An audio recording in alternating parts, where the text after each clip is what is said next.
Okay. Welcome back, Liberty High School. I'm still here with Chris Seufert, the prosecuting attorney from Platte City, and thank you for emailing your questions. Our first question today is from Mr. Murphy's class. What do you do if you have a friend who gets harassed on Facebook but is afraid to tell anyone about it because they're afraid of what might happen to them? Well, what I would encourage you to do is to encourage your friend to go ahead and let somebody know if they are afraid of the person who's harassing them on Facebook might retaliate against them. My advice would be to go ahead and print off all of the harassing communications and then unfriend that person. Okay. And this next one is from Ms. Boyke's class. If someone uses your phone, either steals it or borrows it, and sends harassing text, how do the police know that it was the person who stole it and not you sending it?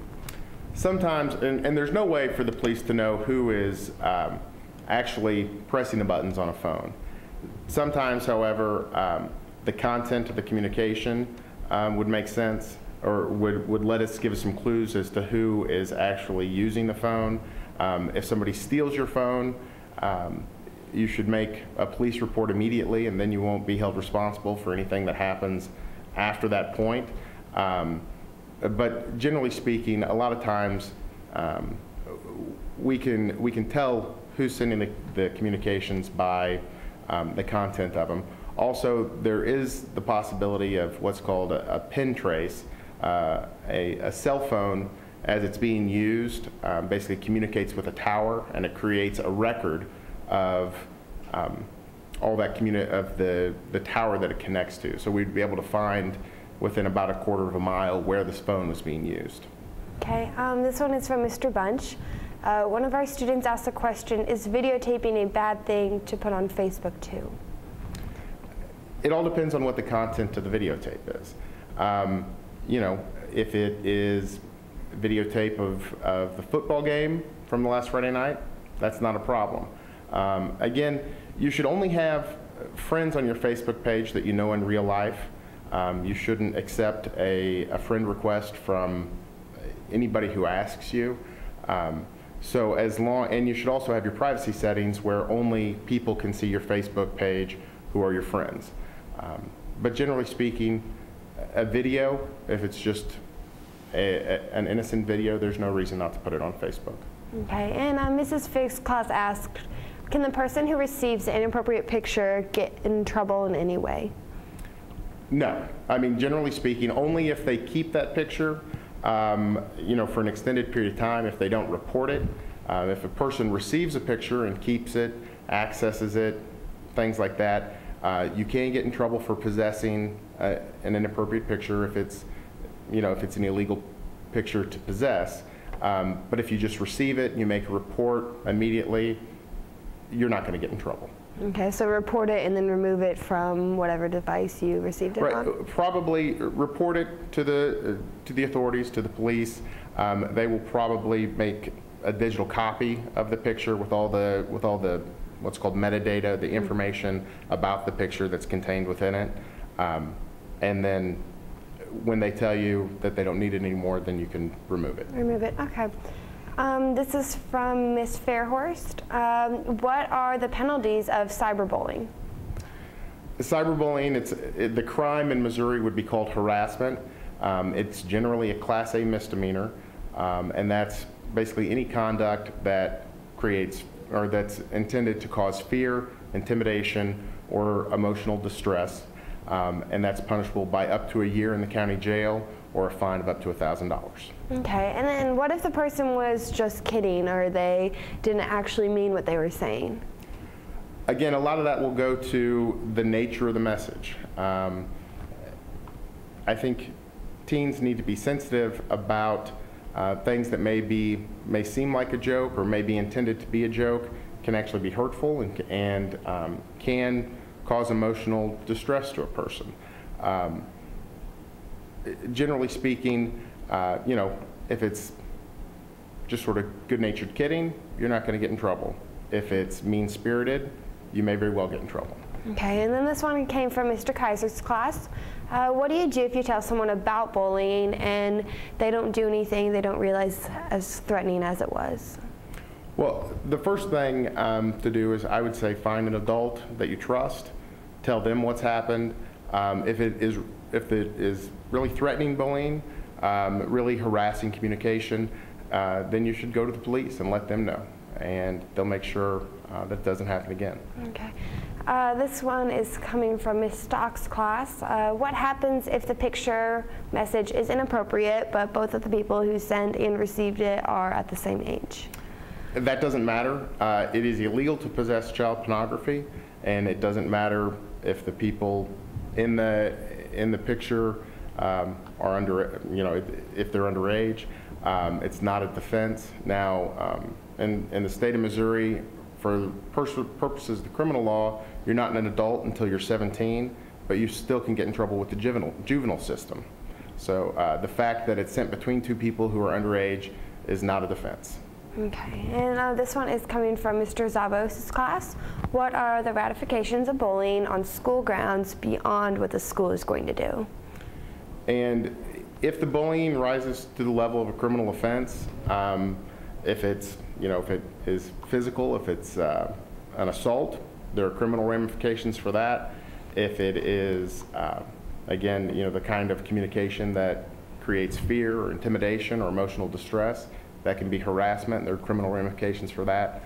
Both of those can start out as misdemeanors, but can also be felonies if they're really severe. Okay. Mr. Euler's class asked, if I think I'm talking to a sex offender online, what is the best thing to do? And is there anything that I could do to help the police amend this person? Or the thing you should do is go immediately to the police. Don't try to call the sex offender out or anything like that. If you figure out that it's somebody that if you think you're communicating with a sex offender, you can turn over your online identity to the police. They'll assume that identity, they'll communicate with the sex offender, and then they can do what they do and investigate the case, and maybe get the sex offender to basically reveal himself in a way that they can bring him to justice. Okay, and then Eric Lester is wondering, what is the extent or definition of emotionally distressing someone online over text or social media? Basically, emotional distress is anything that would cause somebody fright or worry more so than happens in the ordinary sort of course of events. So if it's something that would cause an ordinary person to become frightened or worried, that's sort of the minimal level that would qualify as emotional distress. Generally speaking, in these cases, it's going to be something more severe than that. Okay.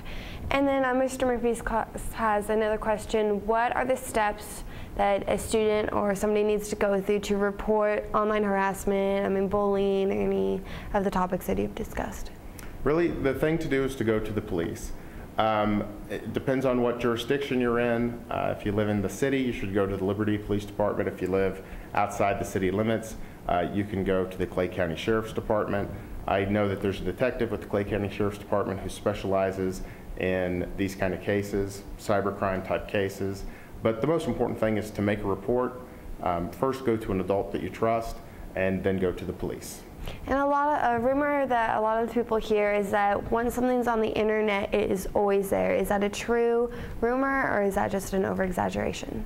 That is essentially true. The chance of being able to delete something off the internet, find every copy, is virtually impossible. And we have cases, I prosecute a lot of child pornography cases, and there are cases where you have identified victims who have been victims in literally thousands of cases all over the world, all over the United States, all over the world. We get child pornography that has been created in Europe, in Southeast Asia, really all over the world. And once the genie's out of the bottle, there's no putting it back in. Those images, when they're on the internet, you lose control, and there's no way to get it back. Then another question from Ms. Martin's class is, what is being done to prevent online bullying? Well, there is a program through the National Center for Missing and Exploited Children that deals with bullying prevention. I know that several schools also have programs related to bullying prevention. Just in the last couple of years, in response to that case out of St. Louis that I was talking about earlier, they changed the law on harassment to include more things that weren't included under the old law. From a criminal justice perspective, generally speaking, bullying comes under the harassment law, and where a case is severe enough, that's what we would use from the criminal justice side to prevent it or to punish it. Okay, and then to what extent is a psychiatrist or counselor outside of school required to keep quiet regarding bullying of any form? Most psychiatrists or counselors are, and this is sort of out of my area of expertise, but most of them, I believe, are mandated reporters, which means if they believe that there is a danger to a child, they are required to report to the Department of Family Services. There is a counselor or psychiatrist privilege, so they can't be, generally speaking, made to testify. Certainly not against the person who bullies, but even if the person who is the victim of bullying doesn't want them to testify, generally speaking, they couldn't be made to testify. Okay, and then this is coming from Junior Kyle Ratliff. Who should you report bullying to first, especially if it includes physical threats? I would report it first to your parents, and like I said, your parents or an adult you trust, and then to the police, especially if there are physical threats involved. You should absolutely report it to the police. Okay, and then this is coming from Ms. Herzog's class. Can you investigate or convict the perpetrator across different jurisdictions? And we only have jurisdiction, like our office prosecutes crimes in Platte County. However, we work closely with the United States Attorney's Office. The United States Attorney's Office has jurisdiction throughout the United States. There are sometimes cases where we can extradite from other countries. There was a recent case in Buchanan County where a man from, I believe it was Denmark, was communicating with an 11-year-old in Buchanan County. She made a very bad decision and sent him an inappropriate picture. And then he used that picture, this is what sometimes is called sextortion, used that picture and said, if you don't send me more like that, then I'm going to tell your parents, I'm going to tell your aunts and your uncles, and everybody's going to know what you did. And fortunately, this girl, after she made that first mistake, did the right thing, and she went to her parents, and they contacted authorities. They started to trace his communications. It turns out his computer, although it was originally in Denmark, started to connect from New York, Long Island. They found him, they arrested him, and the United States Attorney's Office here in the Western District of Missouri charged him with child enticement. Impressive. From Ms. Langford's class, in using electronics, do citizens have privacy, or can the government monitor what all is going on through them? And electronic communications are private, and they're subject to, they can only be searched with a search warrant, which requires probable cause that there's evidence of a crime. Without a search warrant, we can get, the authorities can get basic subscriber information, and that basically means if you have a phone number, you can find out whose phone number it is, call logs that they've made, not the content of them, but you can get like when a call was made and to what number. There are, generally speaking, other than that, unless the information is publicly available, the authorities can't get it. Now, one type of case that we investigate a lot in Platte County is called peer-to-peer file transfer cases, and this is where people are using the Nutella network to trade illicit material like child pornography. In those cases, they make a folder on their computer publicly available to anybody who wants to download something from that computer, and the police are allowed to look at that same folder that everyone else on the internet can look into. Okay, and I'd just like to thank you one more time for coming in here and talking to us about this, and thank you LHS for tuning in, and have a great day. Thanks.